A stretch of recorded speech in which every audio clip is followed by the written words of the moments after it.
Lifetime Achievement Award si Nora Honor sa katatapos lang nagawad urian.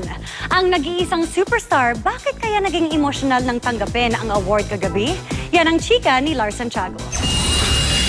Maagang dumating si Nora Honor sa set ng pelikulang Kabisera na ipanlalaban niya sa darating na Metro Manila Film Festival. Ito ang first day ng shooting sa Bulacan.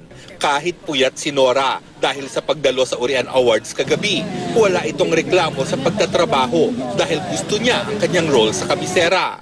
Hindi makalimutan ng superstar ang ginawang tribute sa kanya ng Urian Awards bago iniyabot sa kanya ang Lifetime Achievement Award, kaya hindi niya naiwasang maging emosyonal. Naramdaman ko yung, hindi ko ma-explain yung tawag doon kung paano.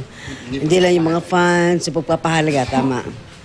Pagpapahalaga ng mga kapwa nasa industriya. Kasama naman sa mga nagwagi sa urian ang mga kapusong bituin na si Yula Valdez na nanalong Best Actress para sa Dagitab, Martin Del Rosario Best Supporting Actor para rin sa Dagitab, at Gladys Reyes bilang Best Supporting Actress para sa pelikulang Magkakabaong.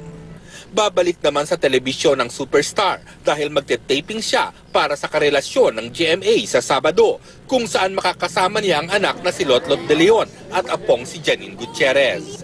Lars Santiago, updated sa Showbiz Happenings.